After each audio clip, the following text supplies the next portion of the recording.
Das Begeisternde für mich ist, dass wir, als wir uns vor 1,5 Jahren auf den Weg gemacht haben, eine Vision entwickelt haben. Eine Vision, wie unsere Fabrik der Zukunft aussehen soll.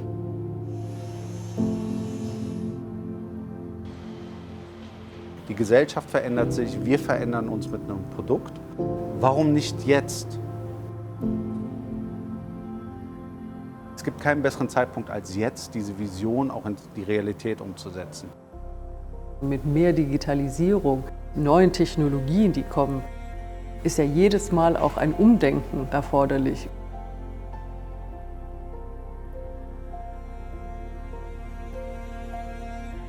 Wir haben eine Erfahrung im Fahrzeugbau, was Verbrennermotoren betrifft. Und 50% von unserer Erfahrung ist weg. Die gibt es einfach nicht mehr. Das heißt, alles, worauf wir Entscheidungen bisher getroffen haben, müssen wir neu erlernen. Und so haben wir eine Qualifizierungsoffensive für unsere Mitarbeiter gestartet.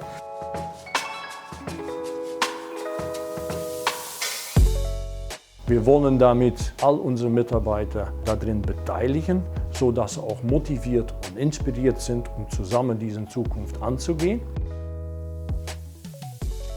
Das ist für uns wichtig, dass jeder Mitarbeiter und Mitarbeiterin dieses Gefühl hat, dass wir sie mitnehmen, zuhören, verstehen und wir bringen sie dann mit den Führungskräften gemeinsam zum Ziel.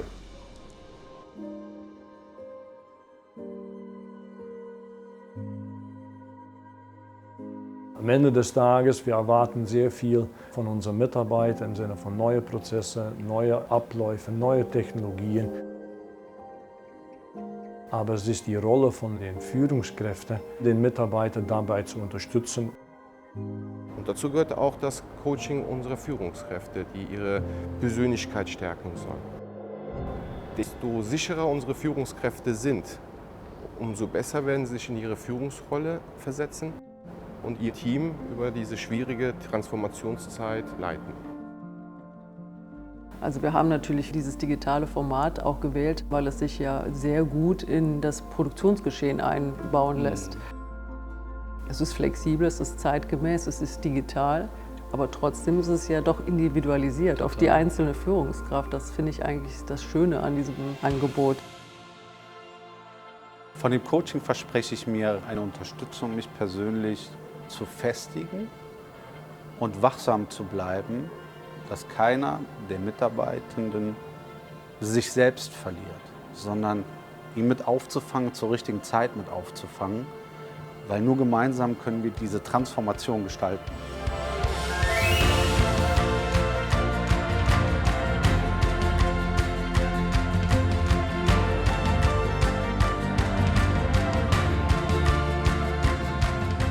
Ich denke, wenn jeder seinen kleinen Beitrag dazu leistet, werden wir gemeinschaftlich als Team diese Herausforderungen meistern.